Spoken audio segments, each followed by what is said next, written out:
Hello, everyone, and welcome to the Hollywood Critics Association's Women of the Movement After Show. I am so thrilled to be back. I am KB, HCA member, and I will let my illustrious co hosts introduce themselves. I'm Jonita Davis, HCA member, of course, and the editor of the Black Cape. Why do I keep forgetting that? But you can find all my stuff on theblackcape.com and the Black Cape Media on YouTube. And yeah, I'm glad to be here and to be able to speak on these two episodes tonight. There's some amazing stuff going on. For sure. And I'm Jeandra Lebeauf, a regular contributor to Rolling Out Black Girl Nerds. You can find my YouTube channel, Bad Culture TV, and excited to be back with these lovely, beautiful women to talk about these episodes. There's a lot of heavy themes tonight, and I'm just glad to be with the both of you and all of you who are tuning in tonight. Yes. Okay. So let's dive in. First, I will start with you, Jonita. Just high level, kind of what were your thoughts about this episode, and what maybe is a portion of this episode that you wish we could have spent more time on?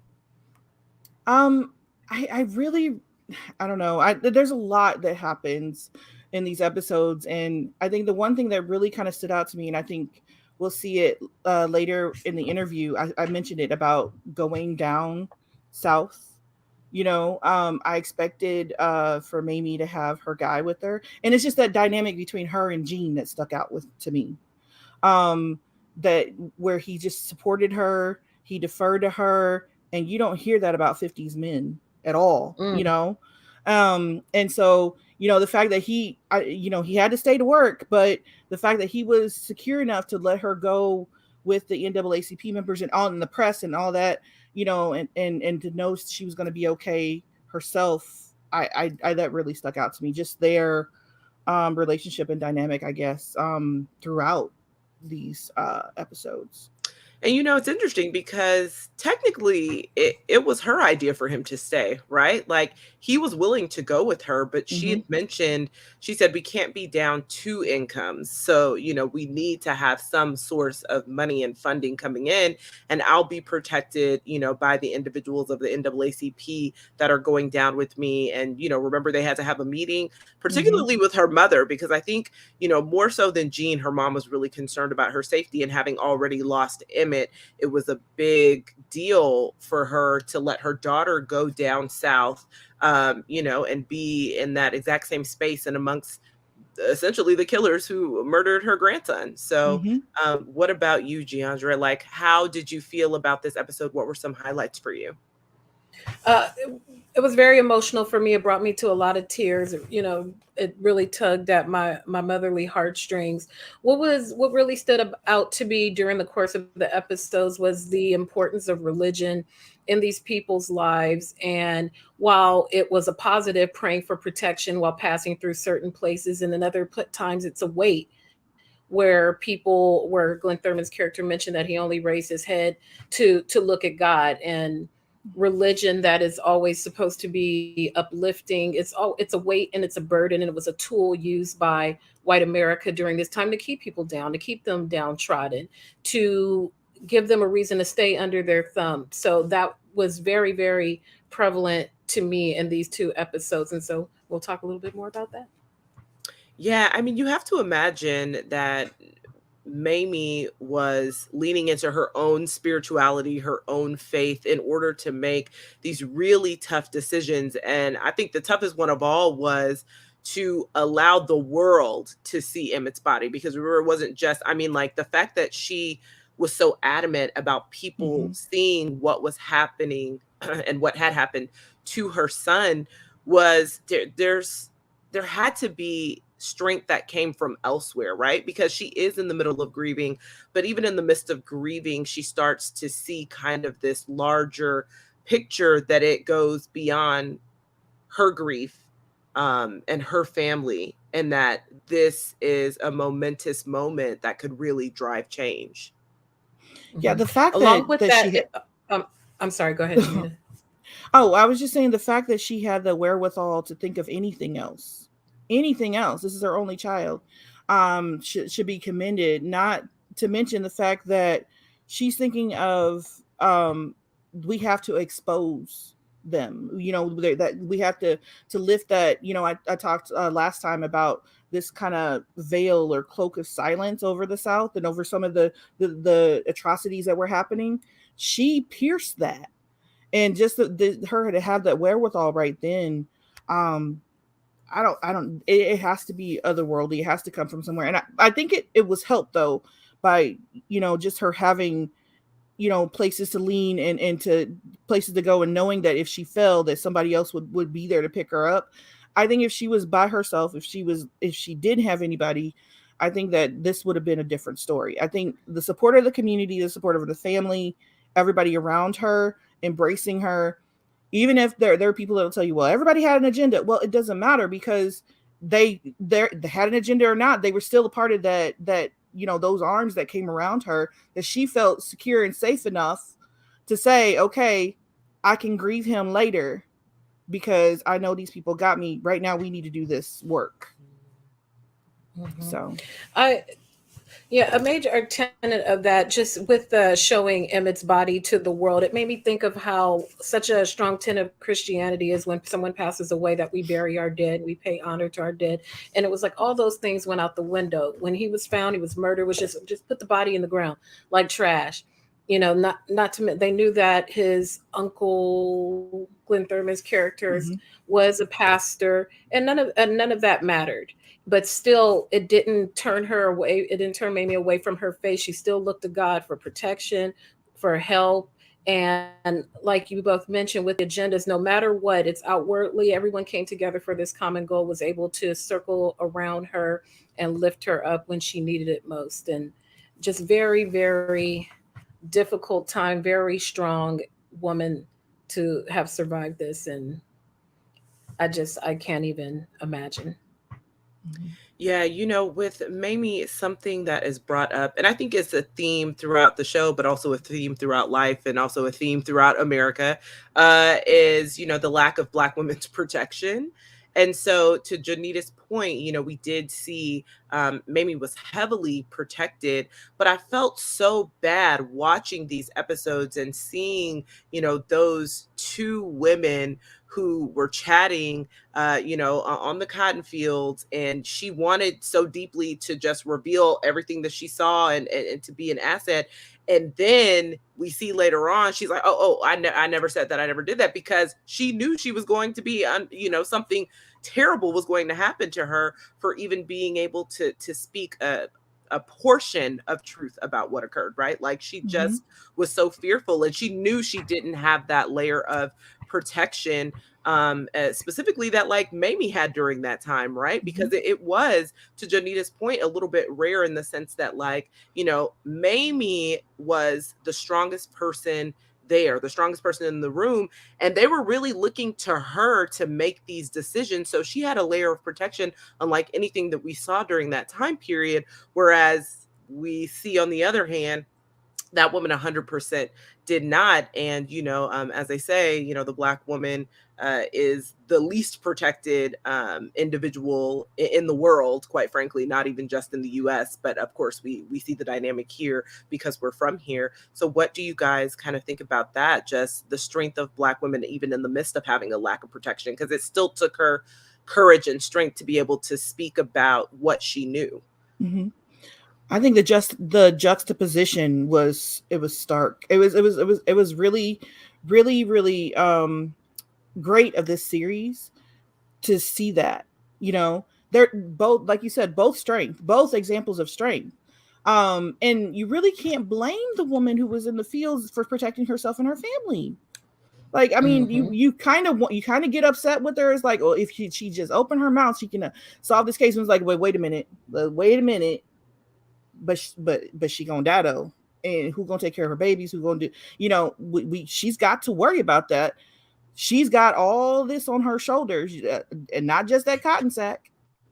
And we gotta recognize that.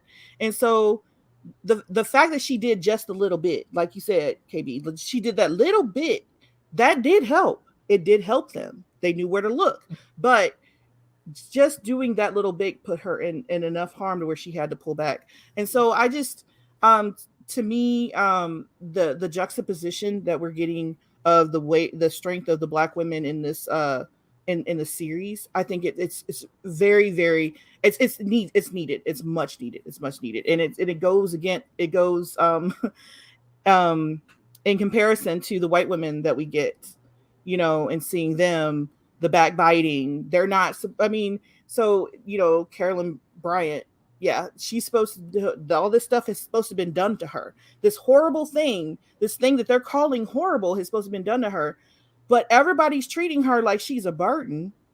You caused all this trouble to our family, you brought all this, but then when we get out in public, oh, you hurt her, she's harmed, she's traumatized, she's this and this.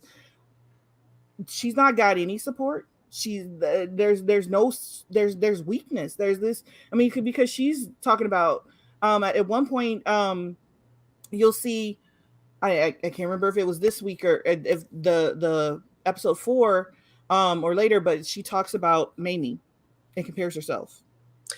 The wild thing is that she never asked for this, right? So for them to put the blame on her when she never asked for it, she told Roy to leave it alone. That's exactly what she told Roy. Like, I managed this situation, leave it alone. Which, okay, Roy decided to make this decision.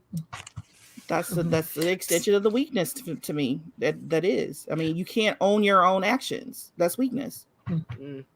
Back to both of your points about protection. Something that was very telling about this episode, just for me individually, was maybe when she was at the safe house in the Black town, and the owner of the home would speak to her and visit her when she was under the lights. It just made me so nervous, and then it made me so sad to think that we've been jaded by so many depictions of Black men inflicting violence on Black women that my brain automatically was programmed to think, like, please don't let this man harm this woman. She's already there. She's vulnerable. She's saddened. And he was there as strength and providing protection, like this whole community of people, predominantly men, for her while she was there for the trial. And that was very telling. I like the way it was framed in a way that it could have been it's up to the interpretation. My interpretation of it, it just made me feel uneasy, but then I had to examine why it made me feel uneasy, from just being conditioned to seeing Black women not protected in film and on in TV. And I'm glad that it wasn't that same trope that we can't protect, that Black men don't protect Black women, at least in this instance. Yeah, I like that you mentioned that, because it's did you guys get that? Did that feeling where I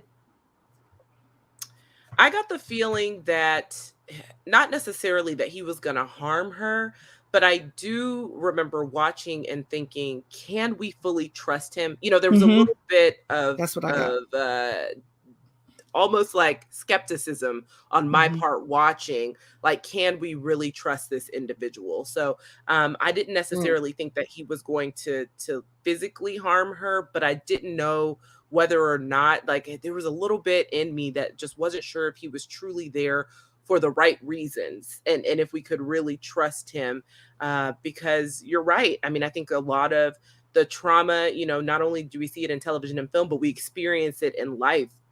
And this, idea of generational trauma that just happens within our own families, or things that we've seen, even, it just makes you so skeptical. And I do remember being like, can we trust him? I don't know. Like, I don't know where this is headed. But, luckily we could. I'm glad it was. Thankfully. Yeah, thankfully. I got that same, and I got that same mistrust as well.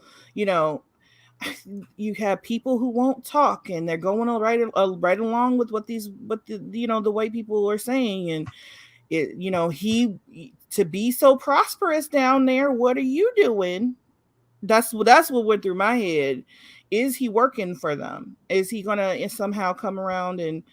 And again, it is unfortunate that I got that, and I did feel some guilt in thinking that, and it's like, wait a minute, let's just see how this plays out. Yeah, so I'm with y'all on that one. Well, I want to go back a little bit to, what you were saying when it comes to Roy and Carolyn, and how Carolyn is taking kind of the brunt of the outside grudges from the other white men.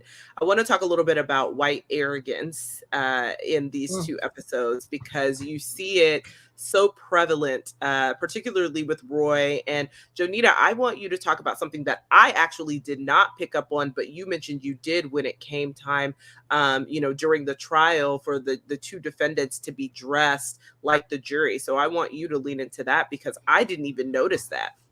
Oh, I picked up on that one because, well, there's the thing. I was looking for it, because I'm writing a piece for Parents Magazine about this, for what this means for families, and about protecting Black boyhood. So I was listening to the language and looking around for stuff like that. So I think if I wasn't looking, I wouldn't have seen it. But the defendants and the juries had on white shirts and khakis. Defendants had on white shirts and khakis. Now, I'm thinking, okay, so let's wait and see. Maybe this is the dress outfit. Because, back then, you ain't have much money. You probably got two outfits. You, in all sincerity, I'm joking, but I'm kind of serious. That, you didn't have very many clothes. That was not their dress clothes. They were mimicking the jury. And it was like, one of the things that white supremacy did so well during Jim Crow is they gave the imagery of innocence. They got that imagery marketing down. And so when the defendants are dressed as a jury, they don't look guilty. They look like the same men who are going to judge them. And that means that they look like every other man. They don't look like monsters. They don't look like the wording that they're using to describe Till,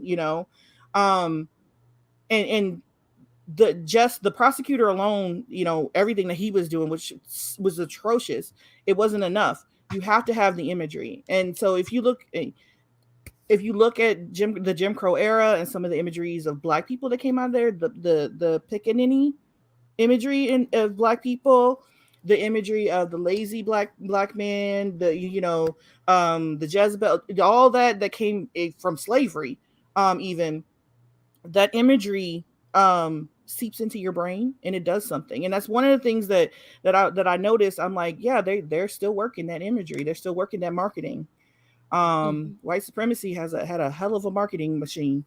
And I'm thinking, when you're saying this, I'm thinking two things, like how the audacity of you to come into this courtroom and dress like the jury in order to, I'm like, how do we even get here? But then on the other hand, when you mentioned, maybe this is kind of their dress attire because you don't have a lot of money. No, I'm thinking in my mind immediately went to, no, this is the attire of the Klan. We are trying to, kind of, we're trying to send you a message. And while we're in a courtroom that we cannot wear our hoods, we're trying to also send you a message that we are unified and this is what we're wearing. And we're standing in that unification of what we're doing. Absolutely. Yep. Because if someone looks just like you, it becomes harder to convict them. You find more relatability in them, and you even find ways to justify your actions because, well, they're like us, we live in the same town. Things happen. We don't know fully what happened, just reasons to overlook these atrocities despite the overwhelming amount of evidence. Because, when you think about it, this is not a town of thousands of people. It's a very, very small place where it's not a modern city where, there's just tons of neighborhoods and roads, and maybe you don't know your neighbor. Everyone in this area knows each other. And this was I totally agree with you, KB. It's like a sign of solidarity that, we're here, look, we're just the same. And if you don't think you could do that, clearly I couldn't do that as well. Yeah. But they still... Oh, go ahead, Jonita. Oh, that I was going to say that they still hung Carolyn out to dry. They still, oh God, homegirl, she was out anywhere. People, her was supposed to be her people. That solidarity, the way they looked at her, they let her know, you brought this upon us, even though it wasn't her. It wasn't her. It was a blame the woman type of situation. But so. That and that leads to another point, that juxtaposition of the Black community versus this Klan community, that they had going on, and what they were doing, with their women, Carolyn versus Mamie. So it's like, you know, Mamie had all these, was embraced, fully embraced, was able to do what she was going to do. Even when she got upset and was yelling at the men, nobody told her to settle down. Nobody struck her, you know, or anything like that. Like the Carolyn, though, she was hated. She was blamed. But which again is still wild. in front of the black people, though, oh yeah, we got to protect her. But as soon as she get home, they pushing her away. I'm like, well, you can't ever let them know that there are problems in your home, right? Like that's the mentality, right? We need to make sure that everyone sees us as a united front. But the reality is Roy brought this upon their town with the choice that he made to murder Emmett Till, right?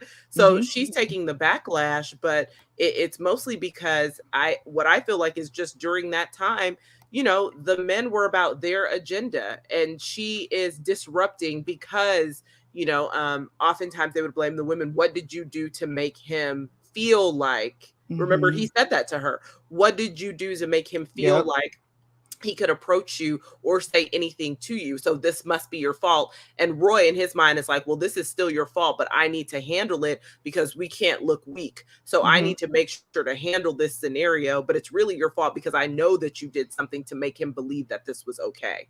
But I'm still going to handle it the way I'm going to handle it. And my brothers, you know, AKA the townsmen, are going to protect me at all costs, period. Protect him, not her. Right. That's what I said. Me, they're going to protect me at all costs. It has nothing to do with her, but it's everything to do with him because, of course, he was just doing what was quote unquote right. You know, he was just making sure that, you know, Emmett knew his place. Yeah, they made it very clear from episode 1 when the incidents first occurred. She was in the court. She came outside. She had her gun. It was handled. It was done. He came home. I heard. And women are always labeled as being gossips and people are talking mess. But of course, I heard around the town that something happened at the store. And then the story changes when he goes around his brotherhood. We can't be made to look weak. So we got to go teach those people a lesson to make sure they know their place. And your wife too, who it's supposedly about while you're at it. And you know, it's interesting.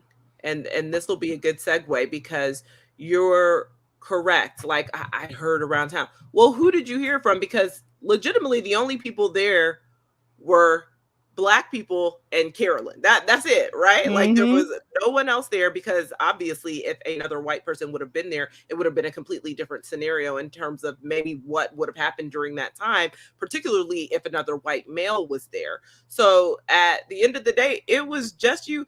So it goes to them also using the other Black men as scapegoats. So I'm sure at some point Roy is like, well, you know, someone that worked for me said this, and this is what. So that's what you see this episode too. They're going around trying to find the other Black man that's involved, the second Black man. You know, that Glenn Turman's Mose said that, you know, he saw kind of standing in the background, but he didn't know who it was. And you see how they only want to find this individual. So essentially they can use him in the process. Yeah. And I think if they would have found him and drug him to court, then all of a sudden, miraculously, it would have been a fight between him and Emmett that caused everything. And the white man had nothing to do with it. I think the story would have changed that quick. So, you know, for history's sake, it is very, very, it's great that they didn't find the man, didn't find whoever and bring them to court. They found him. Because they hid him away, but they, you know, it's good that they didn't bring him to court because I think that would have been a different outcome. So, and I just want to add that there's a book by the late B.B. Moore Campbell called Your Blues Ain't Like Mine that kind of reimagines all this. And they're different names and everything now, but it's the same situation, a similar situation, but it goes through the life of a Carolyn Bryant versus a Mamie Till and has those lives parallel to one another during up to and during the incident, and then for years afterward to see the fallout for these two women. I think that's fascinating reading for anybody who's interested in this. because it shows how this didn't end very well for Carolyn, even though she didn't, or the Carolyn character, even though she didn't never wanted to own up to it. But Mamie still had her grief. She, even though she had her activism, and she still had her cross to bear, having to get through the grieving of her child and everything. But it's just the way the way it all played out, and the win, it's amazing. And I think people should take a look. It's a novel. It's really, really good. Have you guys read it? I have not. So I definitely will add it to my list. Me too. I feel like I've read something else by B.B. Moore Campbell in the past. Like I can picture the cover. It was purple and yellow. It was like really, really colorful, I think. But I can't remember. It's been a lot. Your girl getting old. That's probably Your Blues Ain't Like Mine. That's probably the book. It sounds like the I think I might have it in here somewhere. Yeah. I feel like I might have it in here somewhere. I have to check. Well, I'm definitely going to add it to my list. But so you bring up a good point about motherhood. So one of the best parts of these two episodes for me is really seeing the dynamic shift, because it is very apparent in these episodes between Alma and Mamie. In the first two, it's different, right? Like in the very first one, we're building, we see their foundation as mother and daughter, what their relationship is like. They're exceptionally close. And now in these two episodes, it's almost as if, Mamie is a child again, kind of with the way that her mother is protecting her, just because she is, afraid of what might happen. And she is also, mostly just concerned with Mamie's mental health and mental state, because Mamie is not focused on the grieving process right now. And her mother is really concerned that she is not taking the necessary time that she needs to grieve or mourn her son, but rather she's really throwing herself, kind of into this movement and finding justice. But she's like, but also you need to sit down and cry. Like you need to just be able to grieve. So, I am not yet a mother, but for the two of you kind of seeing this dynamic, because I know that you both are seeing this dynamic, on screen, and their relationship shift so dramatically, I'm pretty sure you guys would probably understand it more than me, because there's just a layer of protection being a mother, that I just don't quite have yet. So, Jeandra, do you have anything to add to that? I do. There was a line I think it was in episode 3, or it might have been right at the top of episode 4, when Mamie's mother says, they're having their conversation, and she says, "Good girls don't fight back." And it was just so rooted in trauma. It was just so rooted that you just sit there and just take it. And that struck me. And I thought of conversations I've had with my own daughter in this modern era, and talking to her about advocating for herself and speaking up, because I'm not always going to be able to do it for you. I'm going to do it if I can, but you have to have the inner strength to advocate for yourself. And by maybe doing this and letting the body be seen and going down to the South to testify is just a different layer, a different evolution of women, of Black women, instead of heeding her mother and staying there and, you're right, and keeping things the way they are, and doing it in a way with grace, without disrespect. And ultimately, I don't know if it was her mother, I wouldn't call it her mother's blessing, but her mother understood. And just the growth in their own relationship from that moment, because as you mentioned, it seemed a lot of a mother taking care of a daughter, but she needed this for her own strength. That strength takes many forms. And for her, it wasn't crying and it wasn't praying, it was action. And to see her defy what she's always known, despite these new modern sensibilities that they had with their new life after leaving Mississippi and going to Chicago, and being able to return to a place that obviously was very painful for a mother, was very uplifting to see that, but revolutionary in its own way to, your mother is right there next to God. And to do something contrary to what her mother wanted for her was just, whew, it made my heart beat fast. For Jonita, over to you. What kind of messaging do you think about with your own daughters and those similar type of situations? I kind of went back to an incident where, one of my daughters did get into an accident just a block away from the house. So I was like walking up and she was riding her bike, and got she actually got into an accident with a car, and she just had a little road rash, but just walking up and seeing her just laying still, I forgot everything, and nothing else mattered. And so there was like there's like some kind of what they call the lizard brain, the instinct that takes over. Um, and all I wanted to do was just to like go and scoop her up and take her to safety, even though there's already an ambulance and fire people were already, coming around. That's what I thought of, and I thought, if something if something had happened to her, I don't think I could have functioned. And so to see Mamie functioning still, while this is all happening, and as she's learning more and more details, I'm like, I would need somebody like my mother there to be close to me, to help me, to know somebody who knew me, to say something. I think this is like this would be this perfect support, because if just having my child in an accident, I felt that way. you know I can't imagine what she felt losing hers. So it's like she needed somebody to care about her and her well-being, and that regression, it happened because there's nothing else that comes to mind. She wanted, and to me it seems like she channeled her anger at not seeing her child for days, not being told anything, that initial stuff, she channeled that into the activism. But she wasn't caring about anything else. There's nothing else except my child, this happened, something needs to be done. So naturally there is somebody else that needs to care for her body and her mind and everything else, because she's not. And so her having her mother there, that was, I thought that was like the best relationship. That was one. They've had a couple moments together, Mamie and Alma, that kind of made me teary.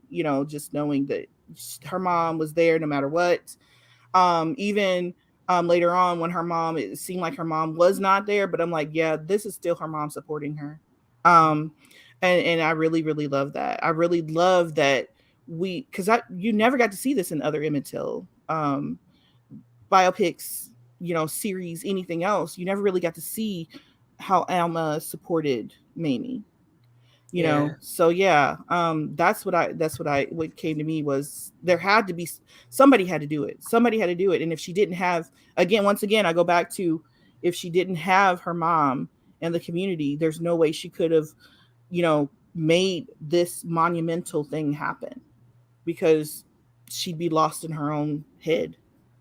Yeah. And while that is, one of the better, I guess, more positive kind of imageries of the relationships, the familial relationship between them that we see right now, there's also kind of the struggle of family guilt on the converse side that happens in episode 3 and 4. And, when we see Mose, he feels bad. There are a lot of scenes just by himself.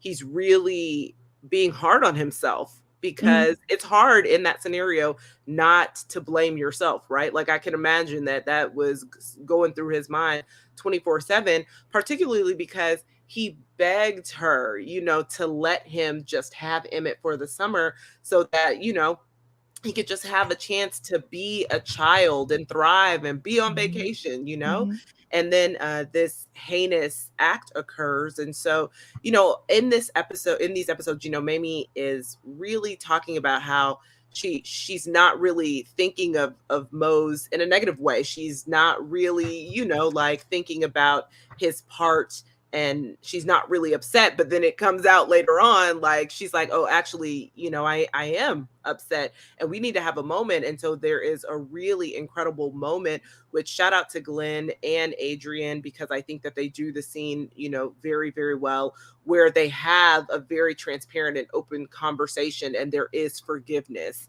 And I think that, maybe just in the very beginning, because she is still trying to figure out what happened and then get justice for what happened, she probably honestly wasn't blaming him, because she didn't have time to, right? Like, she wasn't really focused on that.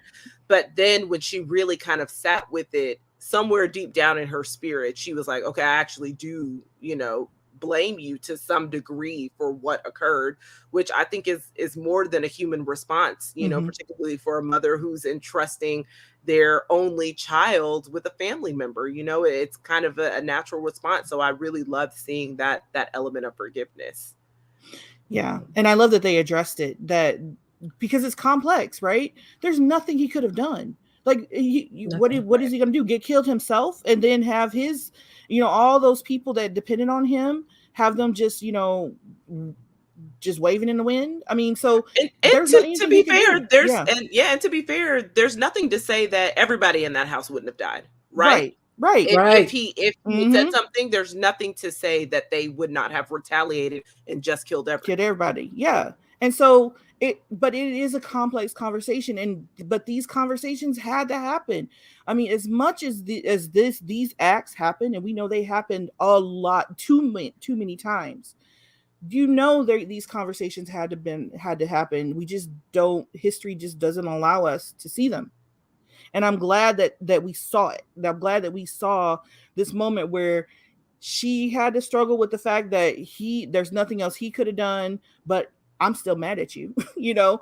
And then he's like, there's nothing else I could have done, but I still feel guilty, you know? And there was, you know, forgiveness was there, but there's no way to reconcile really those feelings except to just come to terms with them at some point.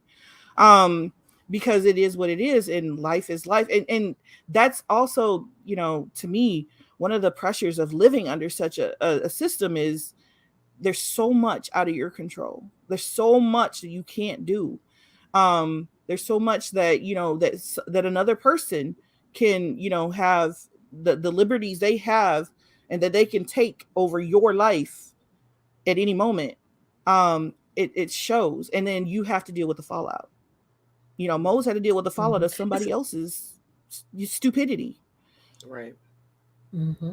It's an impossible situation. You have to think of Mose. He's the head of this household. He's a town pastor, and you have a house full of young children, your wife. So you have to balance the needs of many versus the needs of one, and you can't offer yourself because that leaves your family vulnerable. You don't want to offer this child, but you know, how do you even decide how to even navigate this? Just the guilt of that alone, not even dealing with his mother, with Emmett's mother or anything, just the guilt of that alone probably would have killed me, to have to even say, here he is, take him and let the younger one go, because they were all there, all the boys were there. And for them to, that took a lot of strength between Mose and Mamie to even have that conversation, because think of all the you know, everyone likes to post their memes, particularly at this time of the year, about if you have a grudge with someone, just let it go, talk about it and let it go. And it's not that simple. And it takes a lot of bravery to have these honest conversations with people, no matter what they are, whether it's your child or you owe me some money. And the fact that they were able to come together, they didn't have to say too much. It wasn't overdone. It wasn't heavy handed. And for them to have this moment, for her to express her pride, he couldn't be there for her in that moment, for Emmett in that moment, but he could be there, because that too took a lot of bravery to take the stand, point these people out. Here they are. These are the people. This is what they did. So that bravery shone through in that instance. And what happens beyond that in episodes 5 and 6 will be remain to see. We'll see later down the line next week. But a lot of bravery on both their parts to have the conversation and just stand up in court and point these people out. Right. Yeah, so I do want to get into, you know, anticipations for the finale, the final 2 episodes. But before then, I just wanted to give you guys an opportunity. You know, is there anything else that really stuck out for you this episode that you want to discuss or share? For me, it was about suppressing emotions. Glenn wasn't supposed to act, you know, raise his voice on the stand. Mamie is not supposed to go down there and buck against the system. She's supposed to be a woman and stay in her place and stay in Chicago. And just the whole suppression, there was a line like, they think we don't have any feelings. And that just wrapped up for me all when we think about Black people and Black women, particularly in healthcare, how our needs are overlooked, and maybe you're not that sick, and just always suppressing everything about our identity of who we are because we're seen as less than by our white counterparts. And so that just watching everyone suppress and their emotions, their sadness, their joy, their triumph, even her attorneys and the members of the NAACP, when they had that one, when they couldn't even celebrate it, and just, everything is meant to keep everyone bowed, even within their own bodies. They're conditioned to be bowed, even when they're alone. And so Mm-hmm. that was a really, really overwhelming theme. Just the the wanting to keep Black people bent over and bowed and suppressed and muted. And we are not those people. Black people are Yeah. not those people. And I love when, to see people break those reins. Yeah, Right. because even now I feel like we see a lot of that suppression Mm-hmm. still, right? Or the Yeah. idea that we are supposed to be suppressive Mm-hmm.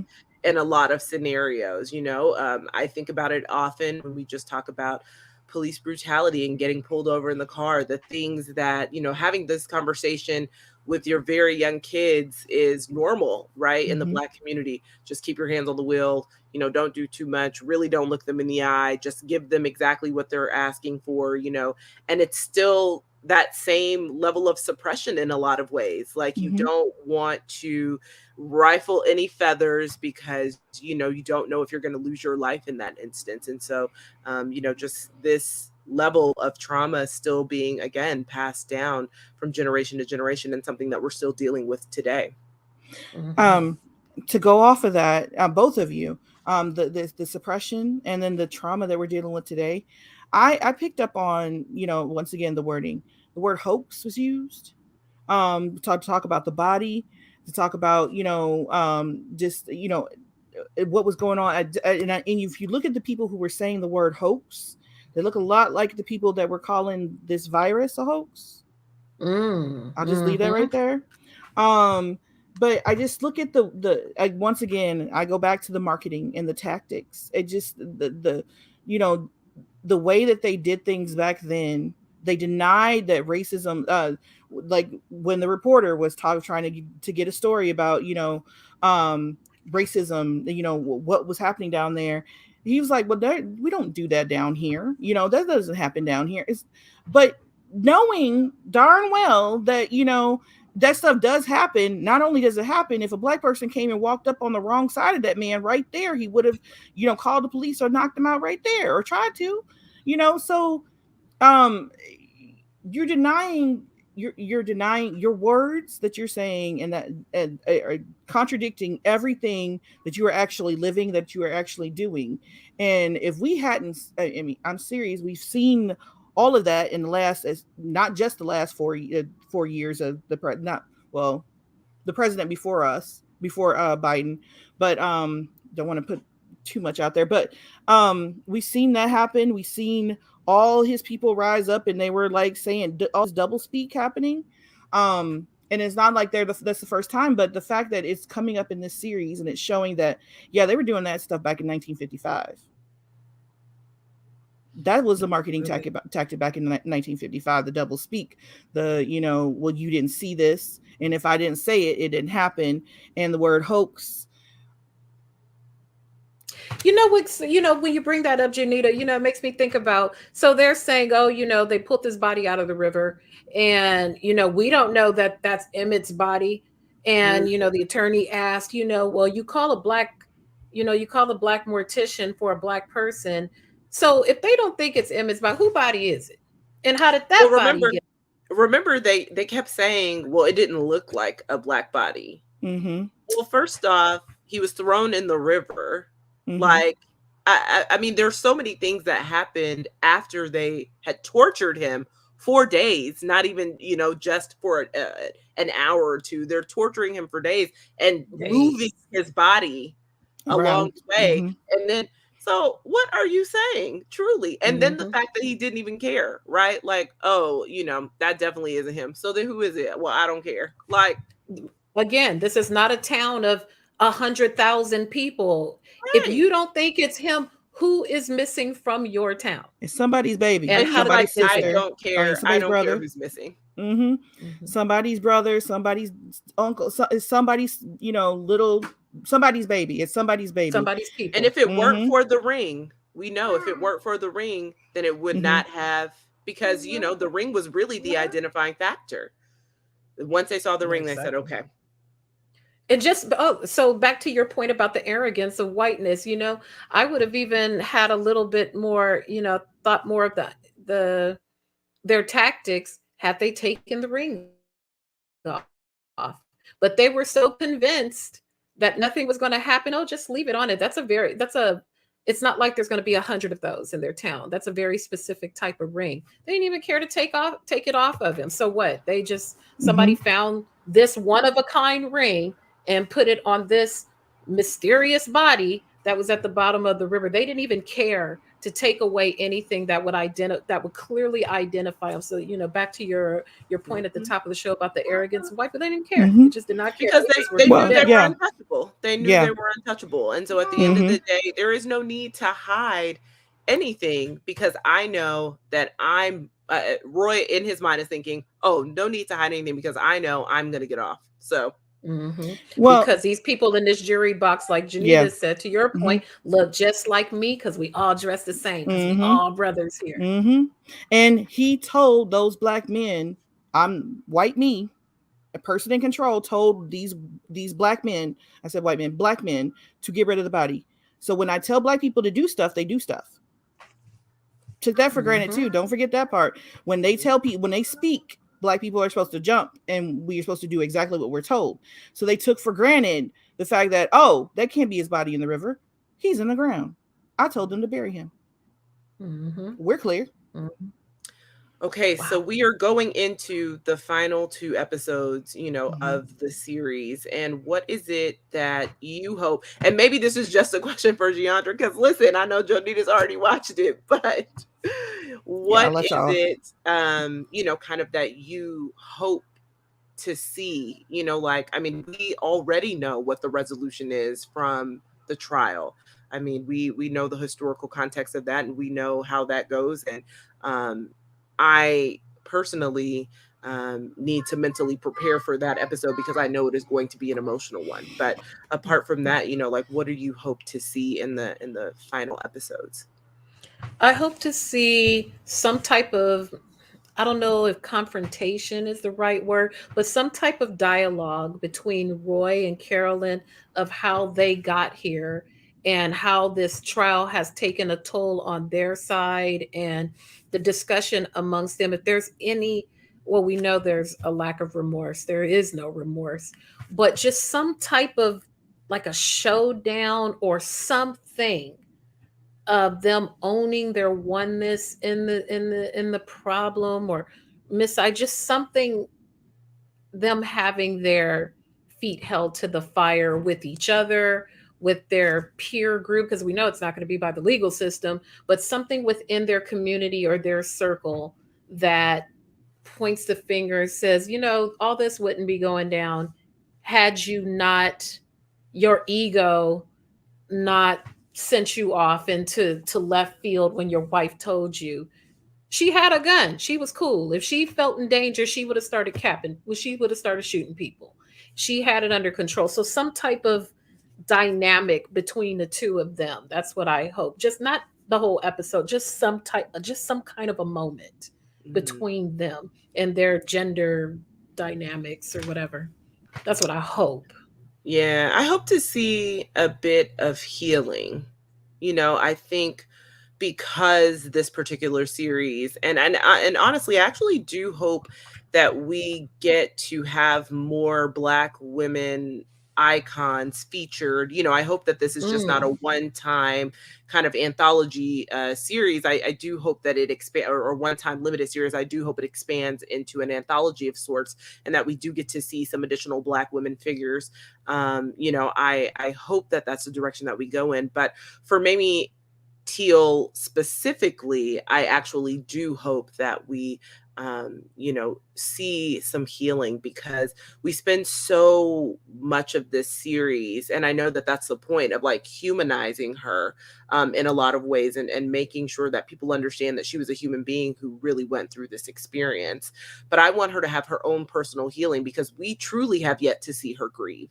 And Mm. I think that like that would be a good full circle moment. And unfortunately, we know how the trial ends, but maybe that is the catalyst in some ways for her to take the space and the time that she needs to fully heal. I While the outcome is not at all what she hoped, maybe it's an opportunity that we'll see in the series for her to just still be able to mourn, her child's. Like, I think that like we still need to see kind of that healing. And hopefully, I mean, Jonita may or may not have teased it a little bit earlier. We see a little bit of Black joy too, to kind of round it out, because, they do need some joy. They deserve joy. That's really the Amen. reality. That they deserve it. And Mm-hmm. we, I think, oftentimes as Black people, as Black women specifically, oftentimes we don't feel like we have the space to prioritize our joy, and Right. we should. And it should be something that's at the forefront of our minds, creating a space of safety and wellness for ourselves, because we're always so concerned with everyone else and making sure everyone else is okay. But like, in part, we lose ourselves, and sometimes we lose our joy. So I'm like, I really do want to kind of go back to the essence of that as well, because after everything that Mamie has been through, and that we've seen her gone through, through this series, and even the things that we know she went through, but we didn't get a chance to physically see in this series, I think that she deserves that and more. For sure. Yeah. Well, I gave a little taste because I figured we need to see it. We need to see it, and I just wanted you to know it's out there, but y'all get to see how it happens. But um, Good. I think the anticipation of, for me, when I was watching, I ended up binging all the episodes because when Ooh, I I don't know got how you did it. I can't. I took breaks. I mean, I had to take some breaks and walk away and go play with my grandsons for a minute and see them being happy and giggling and then come back. Um, but I will say that I you still have that anticipation. You know the history. You know how this turns out. But it's still I'm still watching it like it's a Law and Order episode.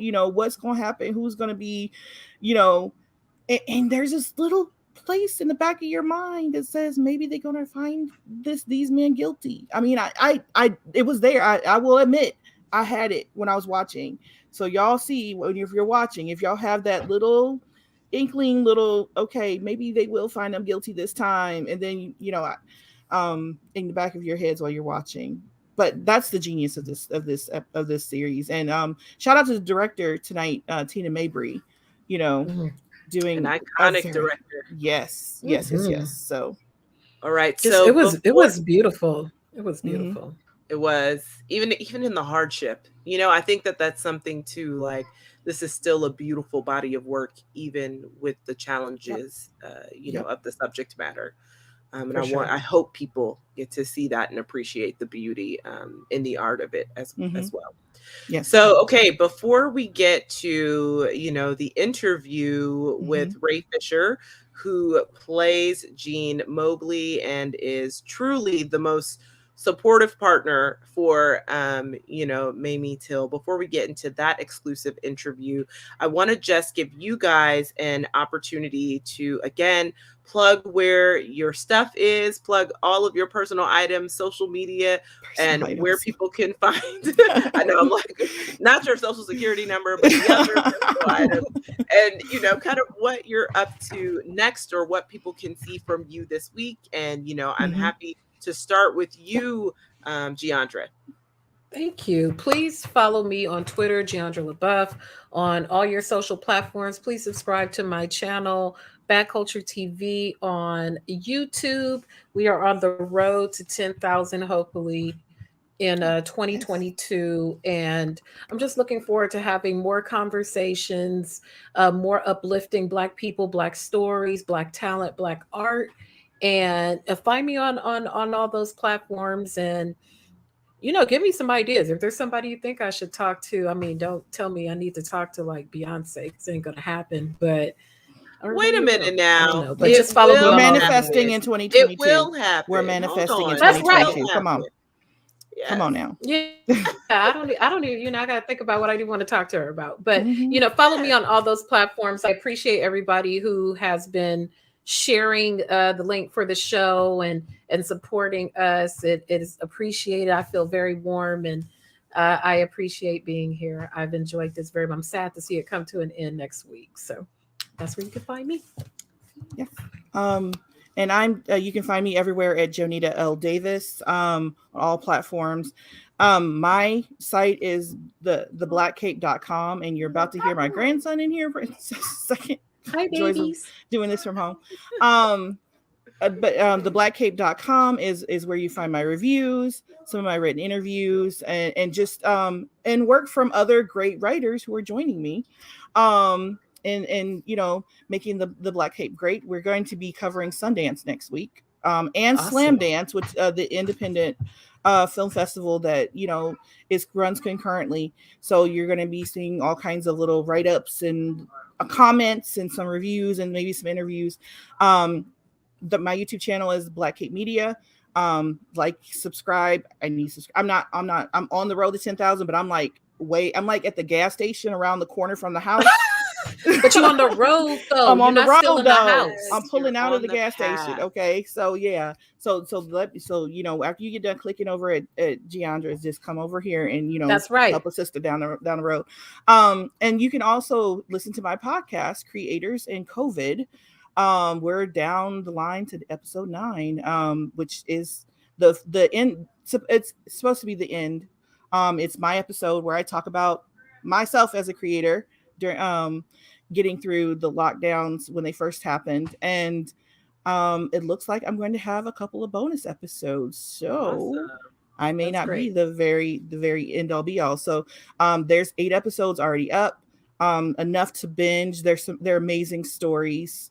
This week is Tessa Smith, Mama's Geeky, and she talks about going from just reviewing and vlogging and being a mommy blogger to pivoting into film criticism and becoming a Awesome. live critic. So yeah, so catch all of my stuff.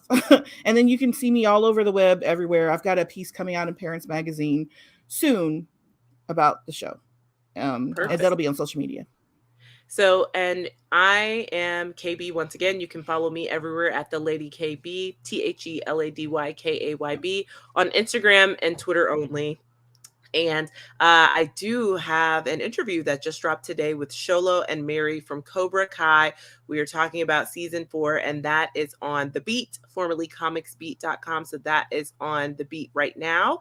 And also, if you are into, a group of Black people talking about film criticism and also the TV that they love and kind of hot topics in the industry, then you can check out the Real Critic Roundtable. I am a co-host on there.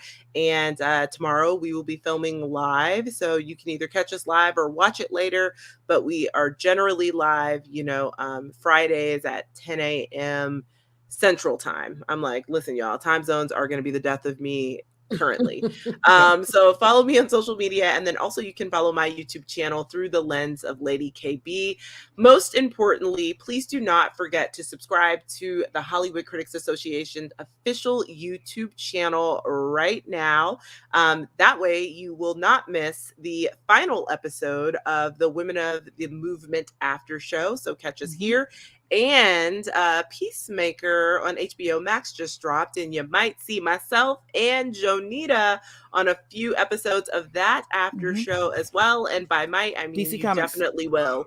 You definitely will. So 100% subscribe so you can catch us there as well. And then, of course, follow HCA on all social media platforms. So thank you both again for, joining me on this show today. I love this trio. We have such a good time, and it's such a meaningful and impactful conversation. So thank you both again.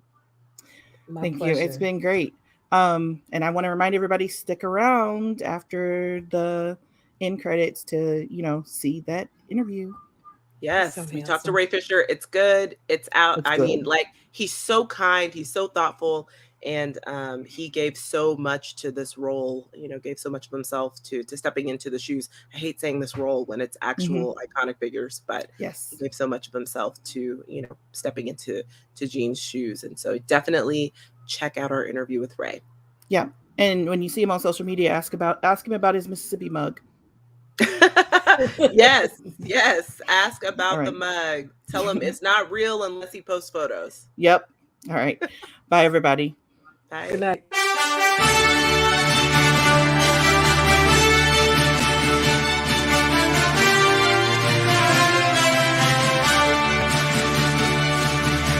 Thank you so much, Ray Fisher, for joining us to chat about Women of the Movement.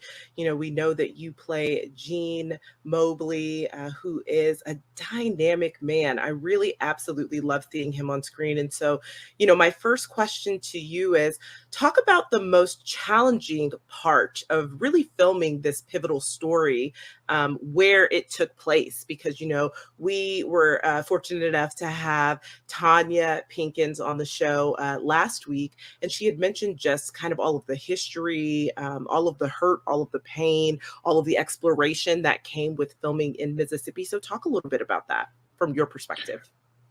It was definitely a situation where you could feel the spirit of everything that had happened in Greenwood. It was still very much there. COVID created a lot of challenges around filming in general, and it definitely affected how much we could go out and actually see and interact with folks in town. But you definitely feel the spirit down there, right? Being in the South and I consider that to be the deep South. Uh, it has a different energy about it. A lot of the folks who we ended up interacting with were really grateful that we were telling the story. And there are some who are obviously not going to be excited about it, but we do it for the ones that need the story and not the ones who don't, right? So ultimately, I've met a lot of really great people down in Mississippi, both in the crew and a lot of the folks, the local hires that were there. It's a time that I don't think I'll ever forget. Um, for me, one of the biggest challenges was actually like being in the same space uh, as where these things have happened. It's one thing to read it in a history book. It's another thing when you're actually looking at the Tallahatchie Bridge where they threw Emmett Till's body, right? It's another thing to see that and to experience that and see that water and know that that's the same body of water that this happened in. So it hit on a lot of different parts of things that I was personally dealing with, professionally dealing with, things that I was sort of coming to terms with everything that was 2020, and I wouldn't trade the time and the experience with the people that we were fortunate to be able to do it with for the world. Oh, I love Yeah. that. And it's interesting because I was telling Jonita and our other co-host, Jeandra, last week that, like, the best part of the show, to me, in episode 1, it was so good to just see moments of Black joy. Yes. And Yes. because the subject Mm. matter is so heavy that it's Mhm. nice to be able to see the laughter and the friendships and even the love between the two of your characters. I don't really like to say characters when they're actual real life human beings, but just Mhm. between Mhm. the two of you, it's so nice to see. So I do hope that you created some space of joy just in terms of balance when filming such heavy content. Mhm. We certainly did. Luckily, I think COVID acted as a sort of a gift and a curse in ways when it came to filming. Obviously, we were having to do all of the things to adhere to COVID protocol, but uh, it, in a way, forced us all to sort of be within our own bubble, our own space, and so we actually grew really close. Right? You have 100 people, 100 plus people jammed into a Holiday Inn Express down in Greenwood, Mississippi, all a part of the show. Wow. And we had some pretty trying times outside of even filming. that affected that sort of camaraderie in a positive way, right? We had this crazy ice storm that happened, and we had to shut production down for a week because Mississippi is not equipped to handle that level of snowstorm, right? And so it was like this weird sort of like The Shining moment where like we're all like in this hotel and we got to know each other really really well, and I consider myself super lucky that I get to call a lot of the folks that we worked with friends, and I will probably till the end of my days. But to your point with the black joy and the love that you see in episode 1, I know Gina Prince Bythewood, who is sort of I mean, just not even sort of, who's a genius when it comes to this sort of stuff. She really wanted to make sure that we get a chance to see that. And I know that was really important to MJ, Marissa Joseph, our showrunner as well, that you don't just see the tragedy, right? You get to build this world that we don't oftentimes get to hear about in the history telling of this, right? And it makes these people feel like real people. It's not just bullet points on a history quiz or a history test, right? That was really special, and I think it creates an appropriate juxtaposition for the tragedy that we then face in the series, and the sort of and the moral, which is being able to sort of overcome that, however you can, and to try to make a difference for other people. I think there's a lot more joy to be had.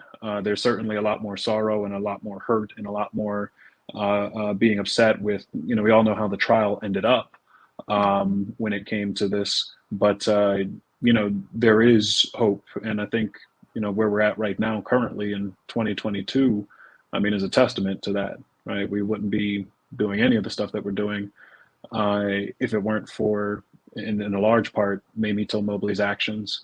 And yeah. So I could talk all day. So feel free to stop because I'll ramble on. No, that's okay. That's okay. I would like to talk about you talked about the court case, and KB talked a little bit about the joy and seeing you as Gene with Mamie. I was surprised to see that Gene wasn't at the courthouse with her. I thought, I don't know, for some reason it's always been in my mind that she traveled with her, because you think that a woman back then would have her guy with her. Back then, it was kind of taboo for a woman to. She wasn't, but she wasn't really alone. But she wasn't with her Gene, her boyfriend at the time, fiance. Mm-hmm. Yes, boyfriend. Yeah. Yeah. So to me, that seems like Gene was a progressive type of guy. And there's other points where you see him interacting even with Emmett in the beginning. The kid that's gonna be his stepchild, and he's not the stereotypical stepdaddy to him, and he's always supporting Mamie and letting her speak her mind and do what she's gonna do, and he's not this guy holding her back. Can you talk a little bit about Gene himself and what you found out about him, and was he just sincerely that progressive of a guy back then? I think in his way, yeah. By all accounts, Gene was probably one of the nicest guys that you could meet, right? When it comes to Gene not accompanying Mamie down to the trial down in Mississippi, Gene was obviously having to work to continue to support, and he was largely supportive of Mamie during that time financially, and because you don't work, you don't eat, right? Ultimately, I think she was in great hands with the folks that she had with her. I mean, she has a whole entourage that she takes down there with her. I mean, you got the NAACP, you've got all these reporters, you've got folks that make you feel safer. Not to say that it would have been completely safe, but probably as safe as you could be as a Black person going down to testify against two white people in 1955. That's saying a lot. I think Gene. And you get little anecdotal stories from relatives, right? I ended up speaking with some of Gene's family when we had the Chicago premiere of the piece, and the joy that was in their eyes when they would speak about this man, right? There was a cousin of Gene's who he would always encourage to go to school, right? That sort of thing. He was a barber and definitely like a well-liked individual. And so to be able to take what I knew about Gene from Mamie's account and from the accounts from Devery Anderson's book and sort of splice it together. And obviously MJ did a great job in making Gene as supportive in this series as he was in real life, and really being able to highlight that and letting, like I said, letting Mamie really lead the way, right? This is, while Gene is a part of this story, it's not his place for a multitude of reasons. It's not his place to tell Mamie how to handle it. You know, his love language is it is, I'm blanking on the supportive one. Oh my gosh. Quality time. Do you think Quality it's time probably and his- acts of service. And acts of service, for sure. Quality time and acts of service. He accompanied her from that point forward. After the trial, he accompanied her to just about every speaking engagement she had had until he was physically unable to do so later on in his life. This was a love that was built on something deeper than deeper than I think the typical view of it. Yeah, it's amazing to see, and to have a human being who's genuinely kind and genuinely willing and able to help someone through a tragedy like this. I mean, that's a story in and of itself, right? We usually see that role reversed. We usually see the supportive Black woman when, you know, a Black man's trying to go out and do something, and to be able to see that role changed and to let Gene support her in such a big way is that was really special for me, and it's unlike anything that I've ever had the opportunity to play. But I think there's a lot of pride, a lot of joy, a lot of Gene is proud. He's proud of this person that Mamie is becoming, and I think he's also maybe a little intimidated, you know, because you don't know how it's going to go. But he's willing to go ahead and take the road with her if she'll allow him to, and that makes all the difference when it comes to someone who's going through some really deep stuff. Is just having someone who's there. So, like I said, stop me if I ever. No, you're fine. You're fine. No, intimidated as he should be. She is a force. She's a powerhouse. Yeah, she's a powerhouse. Yeah. Yeah. And apparently, she was just as much that in real life. And talking to some folks down in Chicago, they were like, you know, Mamie. She was a go-getter. She was here. You know, you had to keep up. You had to catch up. And, you know, I think Gene, in a lot of ways, was literally he was driving the car, but he was along for the ride. You know what I mean? You definitely get that from him. But he was along for the ride, but he was happy to be there. I mean, he was happy to be there, and he never got in the way. And I love the looks the other men around her when they were trying to tell her something, they would look to him, and he's like, hey, it ain't me. And, you know, you kind of had that look down where you were like, look back at her. Yeah. Well, the thing is, you defer. This is number one, this is Mamie's story, right? That we're telling here. Number two, this is her son that she's lost. If anybody's going to make a decision as to what happens or does not happen, it's got to be her, right? It's not what are you looking at me for? Right? Like, what? Well, I am not her. And I get, you know, that it is of a certain time, but Gene's also not even her husband at this point in time. He's her boyfriend. So that creates another layer of why Gene should not be trying to put his own spin on what they should do or should not do. And he knows his place, and he knows how to be helpful. He knows how to serve. And I think in a world that we live in now, where folks are so focused on doing, me, now, like having a person who's able to do that and to have that represented, I think is something pretty special.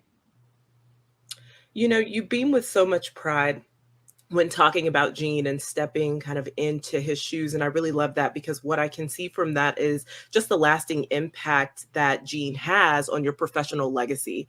So what would you say personally is something that you took away from this experience? And it could be something that you learned from Gene, or that you found out about Gene through his family, or it could be something that happened to you with filming that you will take with you, you know, throughout your career and throughout your life even. You know, it happened most recently. I mean, there are tons of things during the shooting process, just how we shot it, who we shot it with, the work I mean, what we were working on. Obviously, there's a lot written about these folks, less about Gene, because he was very much behind the scenes and preferred it that way. But being able to talk to Reverend Wheeler Parker Jr. On the red carpet, in New York. We talked a little bit in Chicago and as well as in LA. And having his seal of approval and him saying, "Hey, listen, Gene was definitely a servant, and you definitely got the spirit of him." That was really big for me, and that's all I need. You know, whatever anybody else thinks about it is they can think whatever they want, but to have someone who knew this person and to have his family who still remember him fondly, give me the thumbs up. That means a lot. So. Well, I don't know who's saying anything other than you're doing a fabulous job, but we don't trust them. Right. We're not listening to those people, so they don't matter. Well, I mean, I appreciate the kind words, and I mean, for me, I try to, if I can, disregard the good and the bad, because if you give space for one, you have to give space for the other opinions as well. It's like you can take the compliment, but I try to not let that affect me too much one way or the other. You just go to work and do your thing. I want to ask about this coupling that you guys have. You guys are almost like couples goals in the middle of this tragic story. So how was it, what was it like, or what was your process for making sure that the love was there despite everything that was happening around and everything that we know about this story historically and how tragic it is? A lot of that process, I definitely give credit to Gina Prince Bythewood. We had a great sort of digital improv process that she put us on before we got down to Mississippi, because obviously COVID and we're not in the same space. And then we were down there and she had us cook a family meal together, right? It was myself, Adrian, Tanya, and Cedric, and we cooked a family dinner, fried chicken, macaroni and cheese, all of that, down in Mississippi together, listening to music from the 50s and just kicking it. And I think I know for a fact that helped us bond in ways that we couldn't even really iterate, right? And I know it was important for MJ and important for Gina that there be this love story sort of underscoring everything else that's happening, right? And at times it can feel a little unrequited or a little shaky, like you don't know what's going to happen. Are they going to make it? Are they not? But it's always there. And I think by the time we get to the end of the series, and I haven't seen anything beyond episode 2 yet, so I'm hoping by the time we get to the end of the series, you get to see that love come back around, right? And you realize that you know what, you do need, sometimes you do need people to support you, sometimes you do need people to help you recharge, and sometimes even in the midst of a tragedy, there can be something forged that is everlasting out of that, Oh, it definitely comes back around. And I think that there's going to be a lot of fans that are kind of swooning at Gene in the final episode. I think there's a moment that's okay. really great. And I was like, I haven't seen, so yeah, whatever it is, I'm glad it made it in. Yeah, I'm like, I think we just hit heartthrob status here. This is so. Anyway, you'll see it when you get there. But it's next week. It's next week. It's not this week. But I love that was in there, and that was it ended. Well, KB talked about starting on joy, and ending the same way. So yeah, and you get that full circle, and that's great storytelling. That's and I could not have been in better hands when it came to this. So Yeah, it's really been a joy, and I can't wait for the world to see what is it, episodes 2 and 3 tonight.